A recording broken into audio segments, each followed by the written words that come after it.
Hey, you there, photographer. Are you ready for another story from a true photographic dinosaur?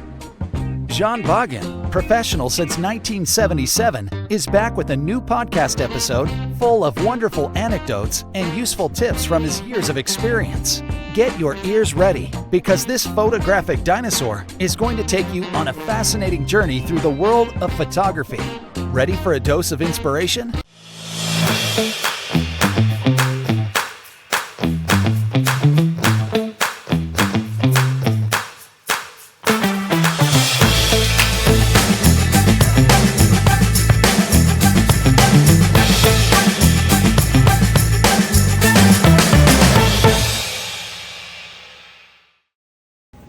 Hi photography lovers, here we're back again in Gachito in Conil de la Frontera. This is a wonderful restaurant of nachos. You definitely have to go there and taste the soup. I was telling this before. But Peter is my guest as well today again. Welcome again, Peter. Okay, thank you very much, John, for inviting me. And I was excited to invite you because I have to tell you something very special. It's about photography and light. I moved my chair because I forgot something to take. A torch. This is the magic. Okay. Yeah. It's quite strong. It's a heavy thing. Yeah. It's wonderful. You can focus the bundle of the light, and I'm using this for sometimes surprising results. And I want to show you a few of them. So I was traveling in Slovenia. And let me show you the picture.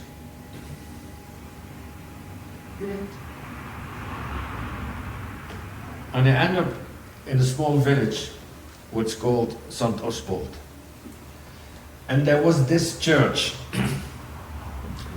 And you see a lot of this kind of churches in Slovenia. I think the architect, he made one drawing and he sold it to all the other villages. They're looking very familiar. Yeah. And sometimes there is a little bit of light burning to illuminate the church. And as I was standing there, I came up with a trick. I put my camera on the tripod, put the lens open for, let's say, 3 minutes. Shutter goes, and I look that I have the balance of the tungsten light what is shining on the church. This is the light that's used by the church to illuminate Yes. the building. And the light It's just one light what is putting some lights on the church. And then I want to have the sky not totally dark, because then you don't see any difference between the roof of the church and the sky.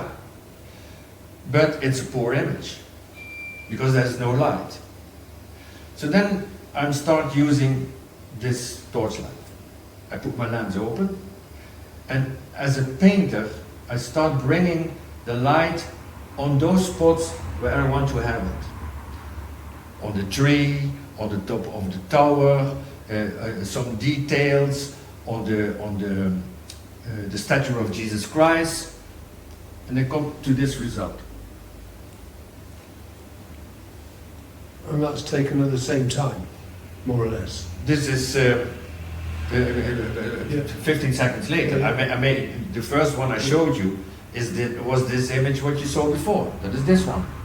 Yeah. And then I start working. Put my lens open for 3 minutes, 4 minutes, sometimes 5, sometimes 2. Depends a little bit on how much light there is still in the sky, because I need this balance. And then you see Much more detailed and better photo altogether. when you look into the different, only on the tower. There's no light on the tower. Here there's light on the tower. Yeah. There's light on the statue of Jesus Christ. There's light on the trees a bit. And I'm just like a painter who's rolling with his pencil with my torchlight. And then I move a little bit there, and it's, shit, it was too long on the tree. Now the tree is overlighted. Yeah. And I have to do it again. So you need a little bit of that experience. And then I said, okay, When I open my lens for 5 minutes and I do it more slow, then you think, okay, there I have to do 20, I'm always counting. 21, 22, 21, seconds. I'm telling the seconds. Then, okay, for the tower, now I know. I need 8 seconds for the tower. Yeah. And then I need 4 seconds for the statue of Jesus Christ. And then quickly on the end, a little bit on the trees. And it ends up with a different, and this small chapel, what is in front of it, which had no light at all. No. That's much better, John, much better than the second page. And it's just a simple tool and a simple technique what I would like to teach other people to improve their photography. You're coming to the next one. I was in Peru, this is in Cusco, on this is the monastery of San Pedro, and I love this evening environment. I like to shoot in the evenings. But this church was lighted by 2 lights. They were standing there and they're shining down. So the top of the church, the towers, they don't have light. Yeah. So the same trick. With the result you see here. Right. You see? Yeah, yeah. The top of the tower is totally dark, no detail. It's like if they are cut off, and you are a little bit, the light in the sky, it gives also a little bit backlight, Yeah. which is sometimes difficult to handle. And again, with the torchlight, I was, and can you imagine when you're standing there behind your tripod and your camera is on it, and the people are passing by and they're thinking, what is this guy doing? And sometimes they talk to say, what are you doing? I said, I'm painting. Yeah, I'm painting I'm the towers painting- by torchlight. I'm painting by light. It's Yes. obvious, isn't it? Yes. And then we come to a very special one. This one is Sniper Tower in Mostar in Bosnia. During the war, this building was actually a brand new building built as a bank. It was I don't know the brand of the bank, but there was supposed to be a bank in this building. And it was totally finished, and they have to move into this new building, and then the war came. They didn't move, the building was there, unused, and then the snipers went into this tower. Hit the windows out, and there were people who were crossing the street, they were shooting them from out of that tower. It's a horrible story, it's part of the history, it was really happening. We were talking to the witnesses and the people who can tell us, but they left the building as it was after the war, as a kind of a monument and a sign of history. What terrible things happened in that, around this building. But it's a concrete, grey, big nothing. It seems typical of Eastern Europe. Exactly. Concrete. It was taken over by artists, and they start with this graffiti.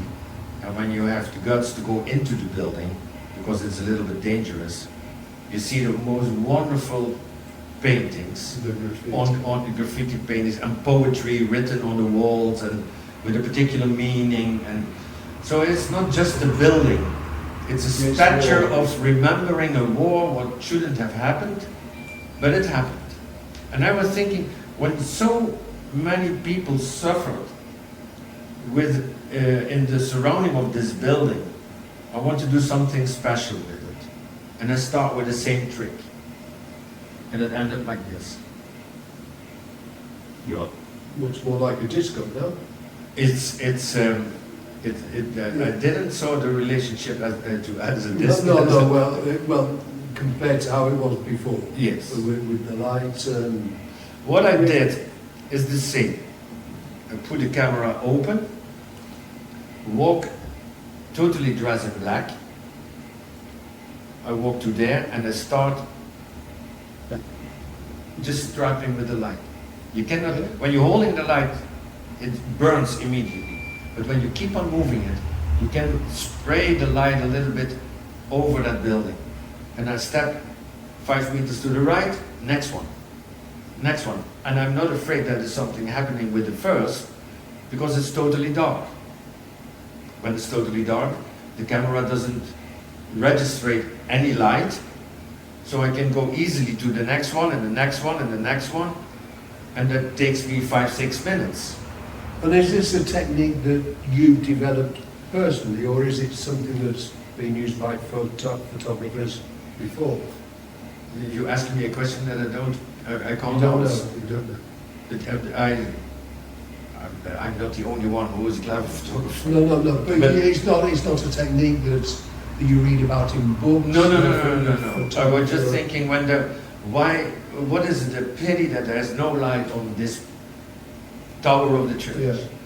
And what will happen when I take my torchlight, put my lens open, and I spray a little bit of light on the tower of it? And I start doing some experiments with that. But it works in all kind of situations. No, it's very impressive. The people in Bosnia, when I showed them, I was staying there in a hotel and we were there several times. But in those days I was in a hotel and I was looking to the result of this image. And the guide and his wife, they visit me in a hotel and I show them the image. And the jaw is the ground. Yeah. They said, whoa, they should really put lights on this thing to come to this result. Because it gives you a more friendly and a more peaceful feeling when you look into that. Well, definitely, yeah, you just cold grey concrete. But the same light, but a total different location is this one. Here I am in the souks in Morocco, in Marrakesh, and there was this man, I think I told you before. With the cameras. Yeah, with the guy with the cameras. And I told you also that I found him there being himself. Yeah. And when I made an appointment, can I make photos tomorrow?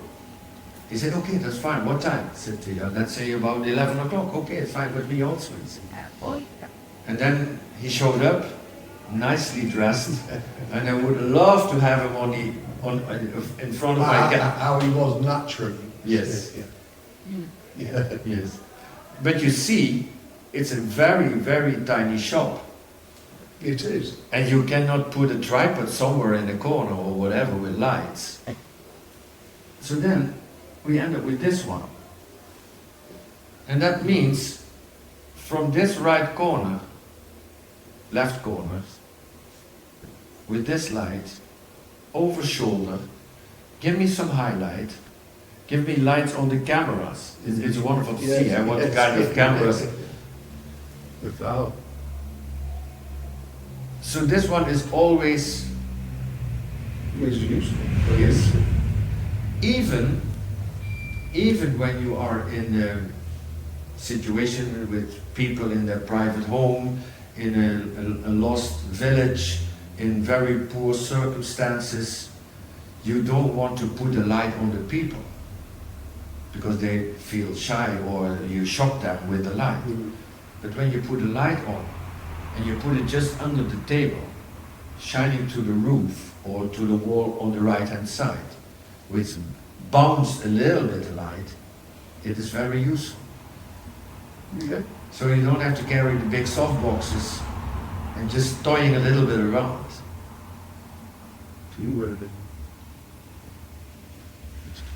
Yes. So is this the gentleman dressed up, or is yes? Yes. The day before when I went first, he was more how do you say that? Photogenic. Photogenic.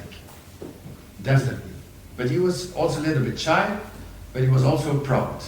And he wanted to shine. So, so did he tell you if he sells many of these cameras, or? He just He just tells them. I cannot imagine that somebody is buying one. They're definitely not working. He is busy with a piece of cloth to do the dust of it, but he does it like this, and it's just piling up. And of course, there are a collector's item in this. I'm sure there's some collector's items there. Yeah. When you're not expecting it to work, there are. I'm definitely sure they have collector's item there. In the corner, I go to the you cannot see it really good, but on this side, there were light meters on a cord, maybe 100, just hanging there. And then I was asking him if he had something in his life related to photography. No.